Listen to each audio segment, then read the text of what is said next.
4వ తారీఖు ఫిబ్రవరి 2024 నాడు క్యాబినెట్ నిర్ణయం తీసుకుంటే తిరిగి 4వ తారీఖు ఫిబ్రవరి 25 నాడు శాసనసభలో నివేదిక రూపంలో ప్రవేశపెట్టినటువంటి ప్రభుత్వం దీనికి సంబంధించి సహకరించిన ప్రతి ఒక్కరికి కూడా, ఎందుకంటే నిర్ణయం తీసుకొని కార్యక్రమం క్షేత్రస్థాయి దాకా పోయి పర్యవేక్షణ చేస్తూ అనేక రకాలుగా ఒడుదుడుకులు ఎదుర్కొంటూ ఈ కార్యక్రమం కొనసాగింది. అధ్యక్ష, ఇప్పుడే గౌరవ ముఖ్యమంత్రి గారు చెప్పినట్టు ఈ కార్యక్రమం 1931 స్వాతంత్రంకు ముందు ఇటువంటి సమాచారాన్ని సేకరణ జరిగితే దాని తదుపరి ఏ బలహీన వర్గాలకు సంబంధించిన వాళ్ళు ఉన్నారో వాళ్ళంతా కూడా మేమెంతో మాకంతా ఉండాలి, అసలు సమాచారం అన్ని కులాల లెక్కలేక రకరకాల ప్రభుత్వాల ఇష్టాప్రకారంగా పథకాలు వచ్చేటువంటి. అధ్యక్ష, కానీ ఎప్పుడైతే భారత్ జోడో యాత్రలో రాహుల్ గాంధీ గారు దేశం మొత్తం తిరిగినప్పుడు చాలా వర్గాలకు అసలు ప్రాతినిధ్యమే లేదు, చాలా వర్గాలకు సంబంధించినటువంటి అవకాశాలు రావాలంటే ఎవరెంతో వారికంతా తెలవాలి, వారికంతా రావాల్సిందే అనేటువంటి నినాదం ఇచ్చి ఎన్నికల్లో చెప్పడం జరిగింది. అధ్యక్ష, మేము కూడా తెలంగాణ ప్రదేశ్ కాంగ్రెస్ తరఫున manifesto committee chairman Sridhar Babu గారి నాయకత్వంలో ఆ రోజు కామారెడ్డి డిక్లరేషన్ కమిటీ బీసీ డిక్లరేషన్కి సంబంధించి చైర్మన్గా ఉండి మేము బలహీన వర్గాలకు సంబంధించి స్పష్టంగా మేనిఫెస్టో, జనరల్ మేనిఫెస్టోతో పాటుగా మా మేనిఫెస్టోలో పెట్టడం జరిగింది. ఈ కుల సర్వేకు సంబంధించి మా ప్రభుత్వం కట్టుబడి ఉందని చెప్పిన. అధ్యక్ష, 4వ తారీఖు నాడు క్యాబినెట్ అయింది.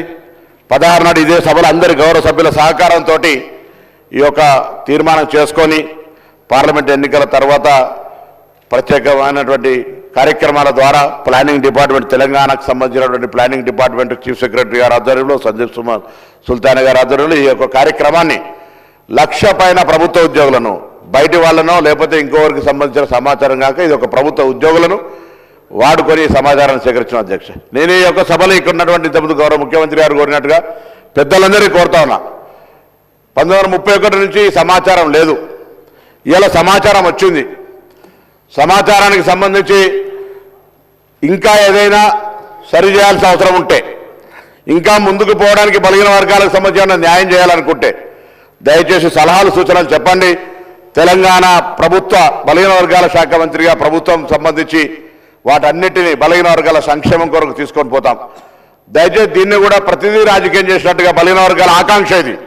నేను ఇవాళ ఇక్కడి నుంచి ఈ వేదిక నుంచి కోరుతాను, తెలంగాణ బలహీన వర్గాల నాయకత్వం ప్రతి జిల్లాలో కూడా ఇవాళ ఒక స్వేచ్ఛగా భవిష్యత్తు కార్యక్రమాలను జరుపుకుంటామనేటువంటి ఒక ఆకాంక్ష వెలుపుచ్చాల్సిన అవసరం ఉంది. సంఘాలు కానీ మేధావులు కానీ ఇది గత కాలంగా చాలా కాలంగా డిమాండ్ చేస్తున్న వాళ్ళంతా ఇలా ఒక డిమాండ్ నెరవేరింది. సభలో చట్టబద్ధత ద్వారా లేకపోతే ఆ తీర్మానం చేసిన కూడా అడిగినారు, ఏం చట్టబద్ధత ఇలా కార్యక్రమం నిర్వహించుకొని ముందుకు వచ్చిన సందర్భంగా మేము ఒకటే అడుగుతాను, అందరూ కూడా దయచేసి ఈ యొక్క జనాభా వచ్చినటువంటి సమాచారాన్ని తీసుకొని భవిష్యత్తులో ఆయా వర్గాలకు ఎటువంటి న్యాయం చేయాలి, ఏం జరగడానికో ముందుకు తీసుకొని పోదాం. ఇవాళ చాలా మంది అంటారు, ఇవాళ చాలా బలహీన వర్గాలకు సంబంధించి ఒక మంచి రోజు అంటారు.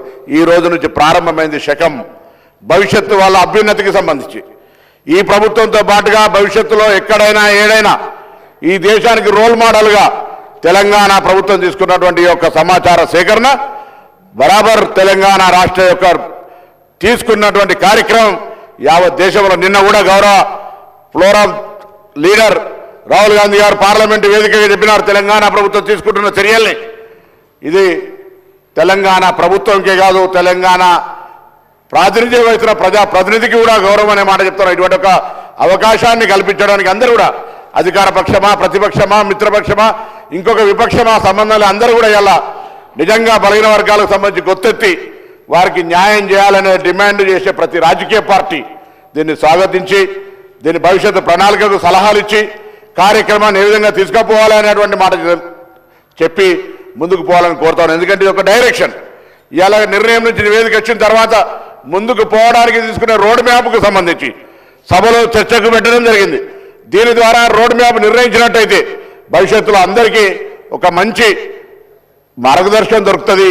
ఈ సభ తెలంగాణ వ్యాప్తంగా ఎదురు చూస్తున్నటువంటి బలహీన వర్గాలందరికీ కూడా ఒక అవకాశం ఇచ్చినట్టు. అధ్యక్ష, నేను 1986 మురళీధరరావు కమిషన్ వచ్చినాడు విద్యార్థిని. అధ్యక్ష, నా మాజీ బీసీ వెల్ఫేర్ మినిస్టర్ కమలాకర్ గారు, ఇప్పుడున్న కేంద్ర మంత్రి బండి సంజయ్ గారు కరీంనగర్ సంబంధించి అందరం కూడా ఆనాడు కమిషన్ మూవ్మెంట్లో పాల్గొని నినదించినటువంటి వాళ్ళం. ఇవాళ శాసనసభ్యులుగా ప్రభుత్వంలో ఉన్నటువంటి వాళ్ళందరం కూడా ఇది ఒక చట్టం, ఒక సేకరణ, సమాచార సేకరణ జరిగి భావి తరాలకు న్యాయం జరగడానికి ఒక ప్రతినిధిగా బలహీన వర్గాల ప్రతినిధిగా ఇలా మా ప్రభుత్వం ఇచ్చినటువంటి అవకాశాన్ని నుంచి ఈ కార్యక్రమం చేపట్టడం అంటే జీవితంలో ఒక గొప్ప కార్యక్రమం అనే మాట సందర్భంగా మనం దీనికి సంబంధించి మా నాయకుడు రాహుల్ గాంధీ గారు కానీ గౌరవ ముఖ్యమంత్రి గారు కానీ ఉప ముఖ్యమంత్రి గారు కానీ కమిటీ చైర్మన్గా మాకు మార్గదర్శకత్వం చేసినటువంటి ఉత్తమ్ రెడ్డి గారు కానీ సహచర మంత్రులు కానీ గౌరవ ప్రతిపక్ష నాయకులు కానీ ఇతర రాజకీయ పార్టీల నాయకులందరూ కూడా ఒక బలహీన వర్గాల మధ్య ధన్యవాదాలు తెలియజేస్తా ఉన్నా.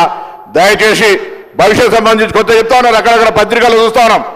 వాస్తవంగా 1931 ముందు తర్వాత ఎక్కడ కూడా బీసీలకు సంబంధించిన లెక్క లేదు అధ్యక్ష. చాలా మంది చెప్తున్నారు గతం కంటే తక్కువ ఉంటే, గతం కంటే తక్కువ ముచ్చటకు రానే రాదు, ఇప్పటివరకు లెక్కనే లేదు కదా.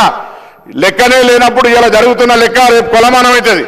దీనికి సంబంధించి ఎక్కడైనా ఇంకా భవిష్యత్తులో మళ్ళీ 5 సంవత్సరాలకు 10 సంవత్సరాలకు కులగణన జరిగే సందర్భంలో అటువంటప్పుడు తప్పకుండా మార్పు అవసరం అనుకున్నాడు. పెరిగిన జనాభా ప్రకారంగా వస్తుంది.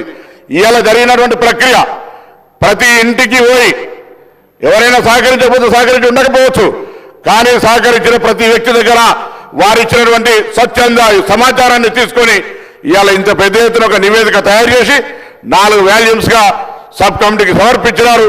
సబ్ కమిటీ కేబినెట్ అప్రూవ్ చేసుకొని ఇవాళ సభ్యుల ముందు చూస్తారు. ఇంత పారదర్శకంగా న్యాయబద్ధంగా బలహీన వర్గాలకు న్యాయం చేయాలనే చిత్తశుద్ధి కాంగ్రెస్ పార్టీలో ఉంది కాబట్టి కార్యక్రమం తీసుకోబోతున్నాం అధ్యక్ష. 2011 సెన్సస్ ప్రకారంగా తీసుకున్నట్టయితే ఇవాళ 2025 ఈ యొక్క కుల సర్వేకి సంబంధించి తీసుకుంటే ఎందుకో కొంత అక్కడిక్కడ మాట్లాడుతున్న దానికి ముందే సరిచేసే ప్రయత్నం చేయడానికి నేను వాళ్ళంతా సహకరించమని కోరడానికి లెక్క చెప్తా ఉన్నాను అధ్యక్ష. 2011 జనరల్ సర్వేలో ఆనాడు తెలంగాణకు సంబంధించిన లెక్క తీస్తే 3,50,00,000 మంది ఉండరు అధ్యక్ష. ఇలా 3,70,00,000 మంది ఉండరు అధ్యక్ష. దానికి అనుగుణంగా కేంద్రం నుంచి అనేకమైనటువంటి జనాభా ప్రాతిపదికన దక్షిణ భారతదేశ ఉత్తర భారతదేశానికి సంబంధించిన లెక్క తీసుకుంటే కూడా మన ప్రాంతం అంతా కూడా దక్షిణ భారతదేశంలో కుటుంబ నియంత్రణకు సంబంధించి ఎక్కువ పాటించడంతో నేషనల్ యావరేజ్లో మనం తక్కువ ఉండి ఇలా 20 లక్షల జనాభా పెరిగింది. ఇంకా రాను తరుగుతున్న కొద్ది ఇంకా తక్కువైనటువంటి పరిస్థితి కుటుంబ నియంత్రణలో అవేర్నెస్ దక్షిణ భారతదేశంలో ఉన్నటువంటి విధానాల వల్ల ప్రక్రియ జరుగుతోంది అధ్యక్ష. తప్పకుండా ఇలా తప్పుడు లెక్క చెప్పే అవసరమే లేదు. ఇంత చిత్తశుద్ధిగా దాదాపు 160 కోట్ల రూపాయలు ఖర్చు పెట్టి 1,00,000 మంది ఉద్యోగులను ఉపయోగించుకొని మొత్తం ప్రభుత్వం 100% ఒక సచ్చీలతతోటి మంచి మనసుతోటి కాంగ్రెస్ పార్టీ విధానాన్ని తీసుకొని పోయింది అధ్యక్ష. నేను మళ్ళీ కోరుతా ఉన్నా, ఏదైనా అంశం ఉంటే తప్పకుండా మంచి సలహా ఇవ్వండి. డెఫినెట్లీ దాన్ని సానుకూలంగా తీసుకుపోయేటువంటి బాధ్యత తప్పకుండా బలహీన వర్గాలకు నిజంగా న్యాయం జరగాలని అనుకుంటే బలహీన వర్గాల వారికి ప్రభుత్వం భవిష్యత్తు కార్యక్రమం మంచి కార్యాచరణ తీసుకొని పోవాలనుకుంటే అన్ని రకాల సలహాలను స్వీకరించడానికి సిద్ధంగా ఉన్నాం. దయచేసి అందరినీ కూడా గౌరవ సభ్యులందరినీ హృదయపూర్వకంగా కోరుతా ఉన్నా.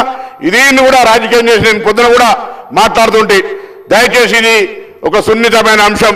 చాలా కాలంగా ఆవేదనతోటి ఎంతో మంది మేధావులు ఎంతో మంది ఉద్యమకారులు విద్యార్థి నాయకులు ఈ అంశం గురించి ఉద్యమిస్తే ఇవాళ రాహుల్ గాంధీ గారి ఆలోచనకు అనుగుణంగా ఈ ముఖ్యమంత్రి రేవంత్ రెడ్డి గారు మిగతా అందరూ కూడా కలిసి ఎవరెంతో వారికంతా అనేది తెలవాల్సిందే.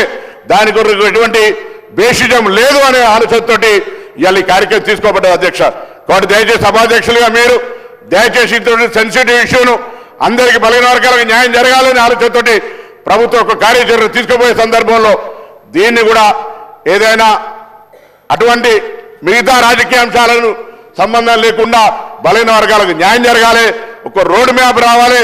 రాబోయే కాలంలో సాంకేతికంగా ఎటువంటి పథకాలు వీళ్ళకి అందించాలి, ఏం చేద్దామనే దాని కొరకు ఆలోచన చేయాలని సందర్భంగా కోరుతూ మీ ద్వారా గౌరవ సభ్యులందరికీ ఈ కార్యక్రమం నిర్వహించిన ప్రతి ఒక్కరికి కూడా మరొకసారి, ఎందుకంటే ఒక ఉద్యమ బిడ్డగా ఈ బలహీన వర్గాలకు సంబంధించినటువంటి నినాదంతో బలహీన వర్గాలకు న్యాయం జరగాలనే ఆకాంక్ష నెరవేరుతున్నప్పుడు దానికంటే మించిన సంతోషం ఇంకోటి ఉన్నది అధ్యక్ష. ఇవాళ తెలంగాణ వ్యాప్తంగా ఈ వేదిక ద్వారా శాసనసభ వేదిక ద్వారా బలహీన వర్గాలందరూ కూడా ఇదొక మన మార్పుకు శ్రీకారం చుడుతున్న రోజుగా భావించుకొని అందరూ ఉత్సాహంగా కార్యక్రమాల లోపల ఉండాలని కోరుకుంటా ఉన్నాం. అందరూ ఈ కార్యక్రమాన్ని పార్టీలకు అతీతంగా ప్రతి ఒక్కరు బలహీన వర్గాల బిడ్డగా 10-20 సంవత్సరాల నుంచి ఇది కావాలని అడిగిన వాళ్ళంతా ఇలా రావడాన్ని స్వాగతిస్తూ ఏదైనా ఇంకా అవసరం అనుకుంటే సలహా సూచనల రూపంలో ఏమని చెప్పి సందర్భంగా ఈ సభ వేదిక ద్వారా అందరినీ కూడా కోరుతూ బలైన వర్గాలకు న్యాయం చేసినటువంటి ఈ ప్రభుత్వానికి హృదయపూర్వకంగా కూడా నేను అందులో భాగస్వామి అయినప్పటికీ కూడా ఇటువంటి ఒక గొప్ప నిర్ణయం తీసుకోవడం, చారిత్రాత్మక నిర్ణయం తీసుకోవడం, ఆ నిర్ణయంలో మంత్రిగా, సబ్ కమిటీ సభ్యుడిగా, ఆనాడు పార్టీ నాయకుడిగా, దీనికి సంబంధించినటువంటి డిక్లరేషన్ చైర్మన్గా ఈరోజు నివేదికకు సంబంధించి ప్రభుత్వం ఇస్తున్న దాన్ని అమలు చేయడానికి సంబంధించిన కార్యాచరణలో భాగస్వామిగా సంతోషంతో నేను అందరినీ కూడా ఇటువంటి భాగస్వామ్యాన్ని పొందమని, ఒకవేళ ఎవరైనా అప్పుడు మేము చేయలేకపోతే అయ్యో దీనికి పేరు వస్తుంది దానికి పేరు వస్తుంది ఏం అవసరం లేదు, ఇది మన వర్గాలన్నిటికీ న్యాయం జరిగే కార్యక్రమం కాబట్టి ఆ వర్గాలకు న్యాయం చేయడానికి ఒక రోడ్ మ్యాప్ని ఇచ్చే విధంగా సలహా సూచనలు ఇవ్వాలని గౌరవ సభ్యులందరినీ హృదయపూర్వకంగా కోరుతూ నమస్కారం చెప్తున్నా అధ్యక్షుడు. చాలామంది సభ్యులు ఈ కులగణన ప్రకటనపై మాట్లాడతామంటున్నారు, కానీ స్టేట్మెంట్ పైన చర్చ లేదు కదా, ఏం చేయమంటారు గౌరవ ఎల్ఏ మినిస్టర్ గారు? అధ్యక్ష, గౌరవ ముఖ్యమంత్రి గారు ఏదైతే రూల్ 338 మేరకు స్టేట్మెంట్ చేయటం జరిగిందో, ప్రత్యేకించి ఈరోజు మన తెలంగాణ ప్రభుత్వం ఒక ప్రధానమైన అంశాన్ని సభలో స్టేట్మెంట్ ద్వారా పెట్టడం జరిగింది అధ్యక్ష.